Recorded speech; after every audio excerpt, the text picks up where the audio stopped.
Chemistry का part 9 यानी कि लास्ट पार्ट पढ़ेंगे। हम पढ़ेंगे कन्फॉर्मर्स ऑफ साइक्लोहेक्सेन। अभी हमने पढ़ा कि त्रिविम समवायता का तीसरा प्रकार संरूपणी अथवा गुणनी समवायता, जिसमें हमने पढ़ा कि किस प्रकार से एथेन के इक्लिप्स, स्टेगर्ड और स्क्यू संरूपण पढ़े, एनर्जी परिवर्तन पढ़ा।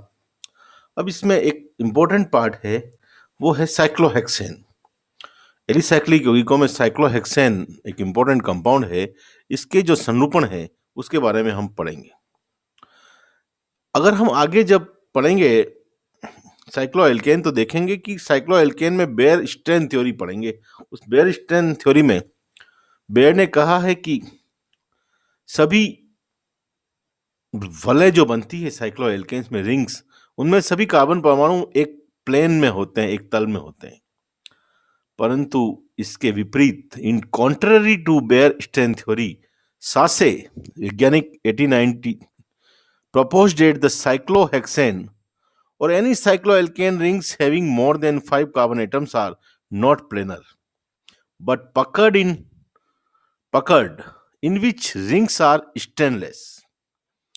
बेयर तनाव सिद्धांत से विपरीत सासे ने यह बताया कि ऐसे सभी साइक्लोएल्केन जिनमें 5 कार्बन से ज्यादा की वलय होती है, सभी कार्बन परमाणु एक तल में नहीं होकर इस प्रकार व्यवस्थित होते हैं कि वो एक तनाव रहित व्यवस्था प्राप्त करते हैं।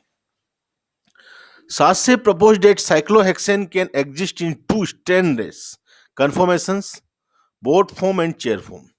सासे ने साइक्लोहेक्सेन के 2 संरूपण, जो कि तनाव रहित संरूपण प्रस्तुत किए, जिनमें एक कहलाता है नौका संरूपण और एक कहलाता है कुर्सी संरूपण। बोट फॉर्म नौका संरूपण एंड चेयर फॉर्म कुर्सी संरूपण।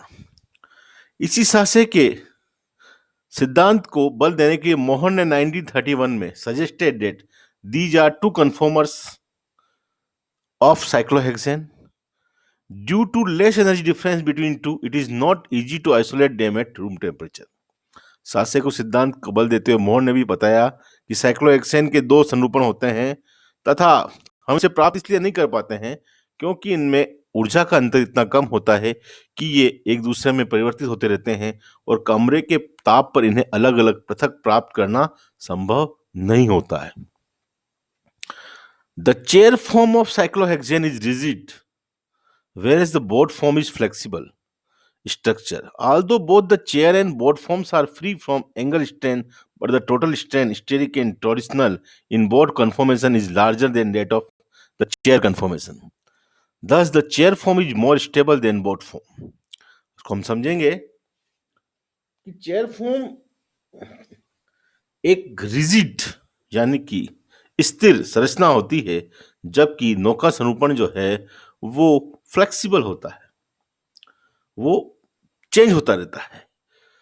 अब हम ये भी कह सकते हैं कि although both the chair and boat forms are free from angle strain, मतलब कोण वाली जो तनाव था, कोणीय तनाव से ये मुक्त हैं दोनों, परंतु स्टेरिक यानी कि हम कह सकते हैं जो आकृति के कारण प्रभाव पड़ता है और जो एंगल की वजह, जो अपन कह सकते हैं कि परमाणुओं के पास में अपने आकार के कारण जो रिपल्सन होता है, उसको हम कहते हैं स्टेरिक प्रभाव।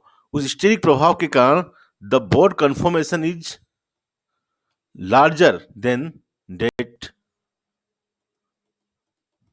that of chair conformation. Thus, the chair form is more stable than boat form.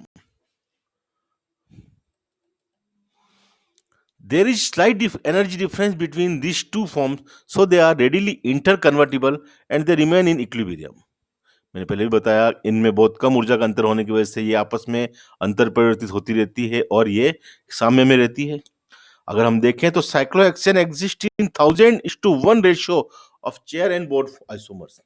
Ratio देखा जाए तो अगर 1000 कुर्सी संरूपण होता है तो उसमें केवल 1 बोर्ड संरूपण होता है। हमने कहा कि बोर्ड संरूपण अस्थायी होता है। Newman projection formula of chair form of cyclohexane and staggered form of ethane was found to be similar in both the conformers. Hydrogen atoms are at maximum distance and therefore there is less strain and maximum stability in these conformers. Newman प्रक्षेपण सूत्र अपन ने देखा, वो हम बनाए तो ethane के आंतरिक सरूपण का और उसके कुर्सी सरूपण का, चेयर फॉर्म ऑफ साइक्लोहेक्सेन का न्यूमैन प्रक्षेपण सूत्र एक जैसा होता है। ये देख सकते हैं अपन, ये चेयर फॉर्म है जिसमें एक कार्बन, दूसरा कार्बन वर्त के रूप में, तीसरा ये, चौथा, पांचवा और ये छठा, और ये है सांतरिक सरूपण एथेन का। दोनों एक जैसे होते हैं और दोनों में हाइड्रोजन परमाणु एक दूसरे से मैक्सिमम डिस्टेंस पे अधिकतम दूरी पर होते हैं, जिससे प्रतिकर्षण न्यूनतम होता है तथा ये स्थायी सरूपण होता है। Similarly, we can compare both form of cyclohexane with the eclipsed form of ethane. In both the conformation, distance between hydrogen atom is minimum, therefore they experience greater strain and are less stable. Cyclohexane के नौका सरूपण की तुलना ethane के ग्रसित सरूपण से की जा सकती है।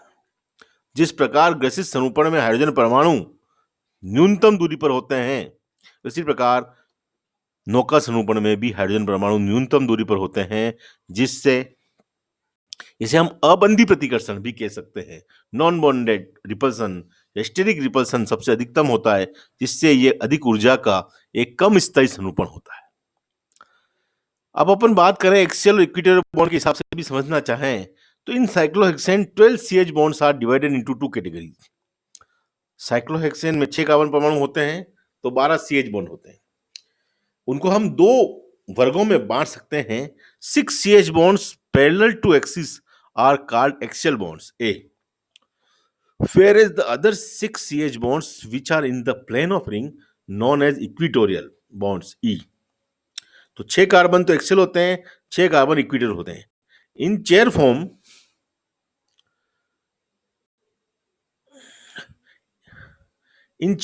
they are at maximum distance, so repulsion between two hydrogen atom is minimum. ये देखें अपन चेयर फॉर्म का फोटो देखें एक्सियल और इक्विटोरियल को प्रदर्शित करने के लिए, तो ये एक कुर्सी सरूपण है जिसमें डॉटेड लाइन द्वारा जो बता रहे हैं अपन CH बॉन्ड वो एक्सियल हैं, और पूरी लाइन वाले जो CH बॉन्ड हैं वो क्या हैं, इक्विटोरियल है। ये एक्सियल 1 2 3 4 5 और ये 6, जबकि इक्विटोरियल कौन से हैं, 1 2 3 4 5 एंड 6। हम देख सकते हैं कि इनमें एक्सियल और इक्विटोरियल बॉन्ड जो हैं बिल्कुल मैक्सिमम दूरी पर हैं, तो स्टेरिक रिपल्सन अबंधी प्रतिकर्षण न्यूनतम है। इसके विपरीत फोर्थ फॉर्म में नौका सरूपण में there is stronger steric repulsion between the two axial hydrogen of C1 and C4 carbon atom.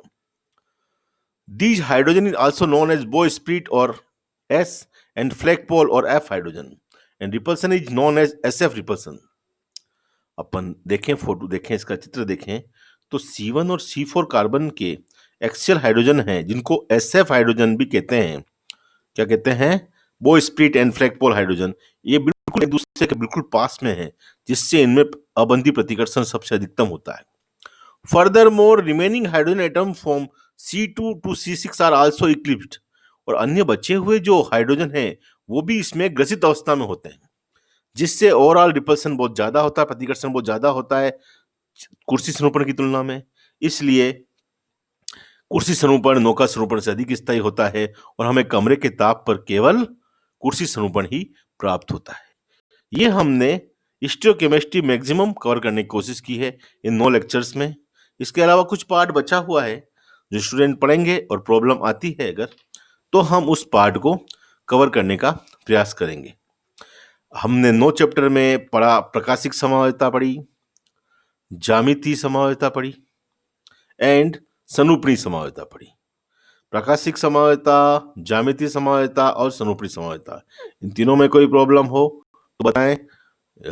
Enantiomers, डायस्टीरियोइसोमर्स, racemisation में प्रॉब्लम हो, RS नोमेनक्लेचर, EZ नोमेनक्लेचर में कोई प्रॉब्लम हो, सभी प्रॉब्लम्स को आप व्हाट्सएप पे शेयर कर सकते हैं। और इसके बाद हम अगली यूनिट जो पढ़ेंगे वो अगली यूनिट है यूनिट नंबर 3, जिसमें alkane, alkene, alkyne, dienes and cycloalkane 5 chapter हैं, जिसमें से हम सबसे पहले पढ़ेंगे एल्कीन, क्योंकि एल्केन नॉर्मल चैप्टर है तो पढ़ा हुआ भी है, एल्कीन में कुछ चीजें समझने की ज्यादा है। तो इस नेक्स्ट वीडियो में हम पढ़ेंगे एल्कीन। Thank you.